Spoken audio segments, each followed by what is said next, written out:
Excelente, Diego. Acho que a gente não teria outra forma de pensar aí numa solução, numa resposta aos desafios que a gente tem, senão construindo coletivamente uma comunidade, né?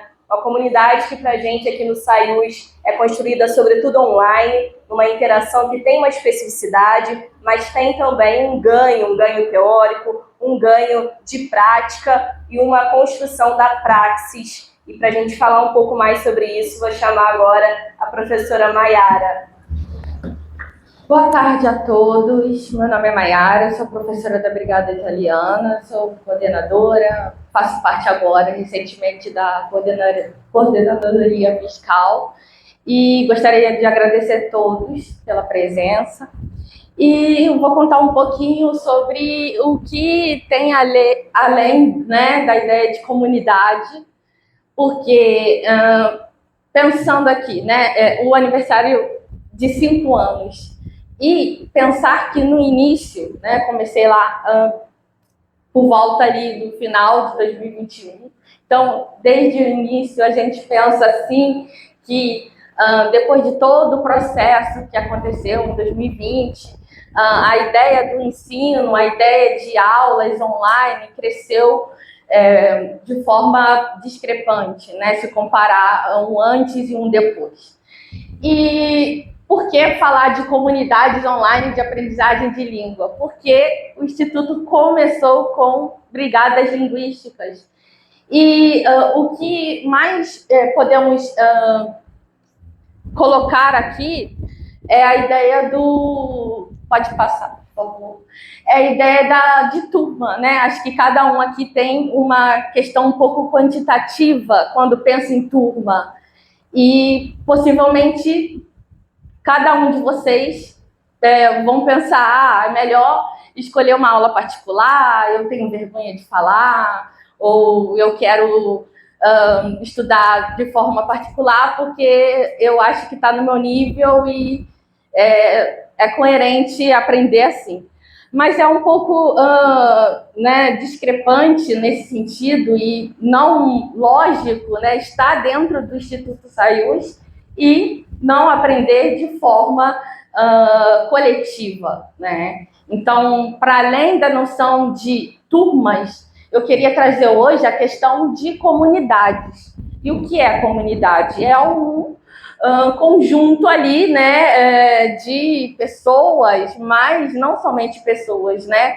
Com toda a singularidade, temos também a questão da cultura, do pensamento, e isso tudo organizado e reorganizado, ele pode ali nos deixar numa dimensão um pouco não clara, no sentido de que estamos no ambiente virtual. Hoje a questão de despersonalização é muito grande, né? Então, não é simplesmente entrar no link com 5, 8, 10, 15 alunos, né? Muito mais do que isso. Então, hoje eu pretendo falar em nome das comunidades de armênio, latim, árabe, grego, grego antigo, francês, espanhol, mandarim, japonês, coreano, e tantas outras, húngaro e tantas outras, espanhol, enfim, eu pensei em todas as brigadas, porém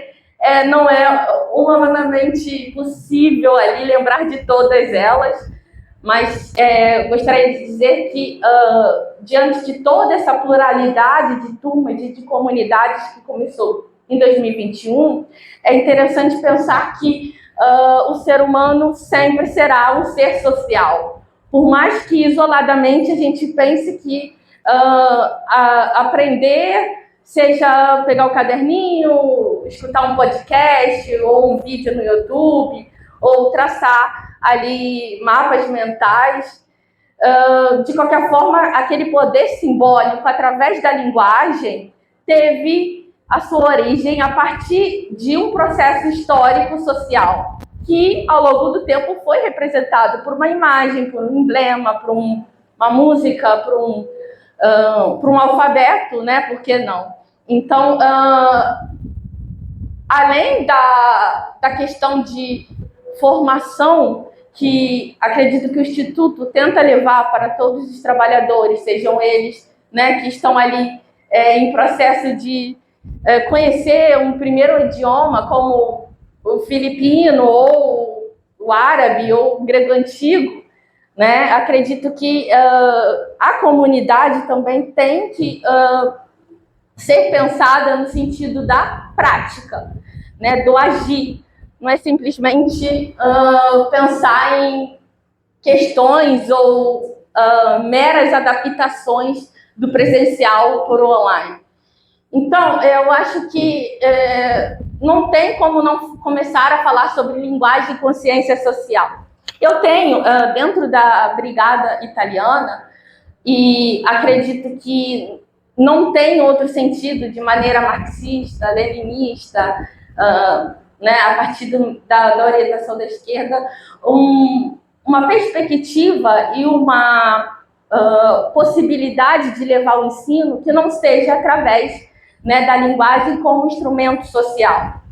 E a linguagem reorganiza o pensamento, né? Através de tantos teóricos, educadores, linguistas, que ao longo do tempo traçaram em comunidades, em coletivos, né? Não poderia deixar de mencionar alguns educadores como Vygotsky, enfim, tanto outros. Eu tenho um pouquinho de tempo, mas vou trazer aqui algumas rápidas passagens, né?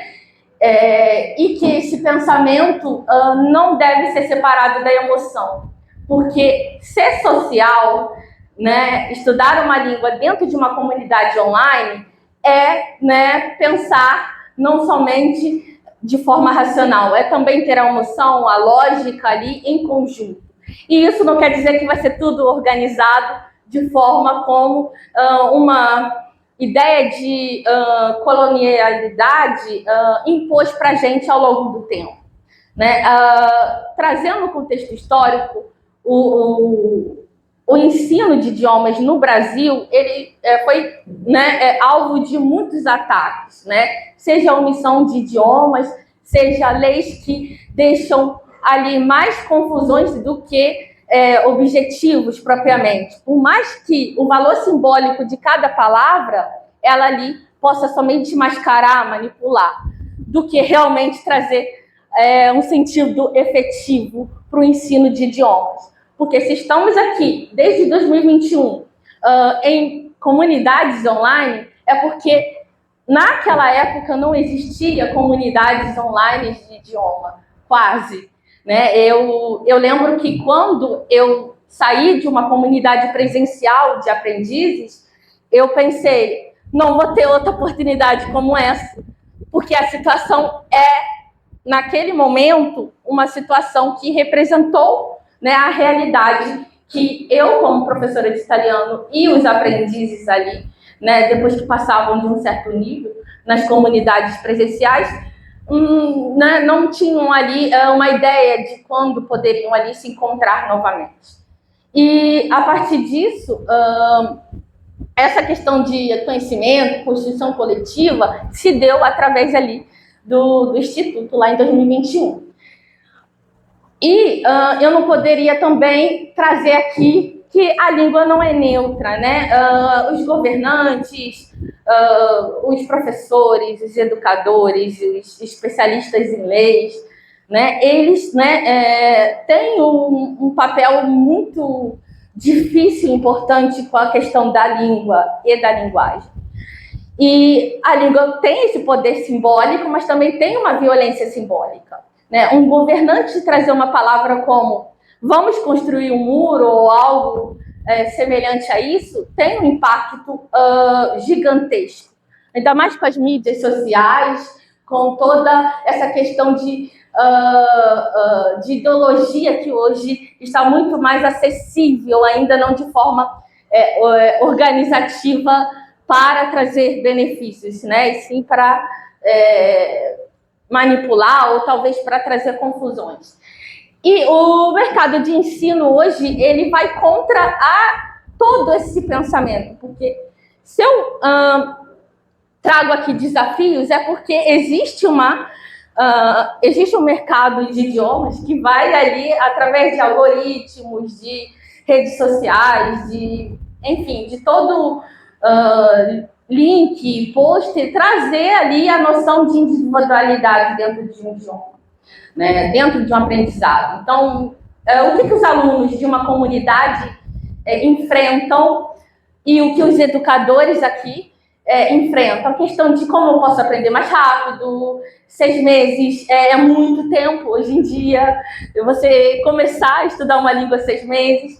Tem alguma coisa mais rápido para que eu possa aprender essa dimensão da língua, seja ela pragmática, sintática, morfológica, né? E isso, com certeza, tem a ver com a questão da exposição que temos sobre a ideia de linguagem e idioma e as políticas linguísticas hoje, e também outros desafios que vão além da nossa mera noção ali, que quando a gente está em sala de aula a gente não pensa, a gente não reflete, que é a questão, né, das ideias neoliberais que, de certa forma, produziram ali uma ideia de trabalho muito precária. Então, os estudantes, os aprendizes chegam sem nenhuma energia para estudar 8, 7 horas da noite, porque temos um excesso ali de trabalho, um excesso de precarização por causa desse capitalismo que segue nos atingindo a cada momento. E, como consequência, eu não poderia deixar de falar sobre os fatores dispersivos, sejam eles de ordem estrutural, né, da infraestrutura, né, tecnológica, que hoje pode deixar ali muitos aprendizes sem a oportunidade de sim estudar online, seja por um aparelho, seja por uma internet, e isso, né, pode causar o quê? A não socialização, porque se eu entrar numa aula em turma, eu não vou querer, né, conversar em outra língua com o meu colega, porque a minha internet está ruim, eu não tenho notebook ou computador, estou entrando pelo celular, não vou acessar o link que a tecnologia nos proporcionou, que foi a ideia de materiais didáticos digitais muito bem elaborados, que dão uma facilidade. E eu não vou poder colocar isso numa turma, porque alguém não vai ter ali um computador ou algo para acessar. E diante disso, né, diminui o quê? O engajamento, a necessidade de performar ainda em comunidades de aprendizes, nas turmas online de idioma, é gigantesca, seja pela noção do colonialismo, que dita que você precisa falar com um nativo, você precisa ter ali contato com um nível de idioma que precisa, numa primeira conversa com o seu colega, ser perfeito.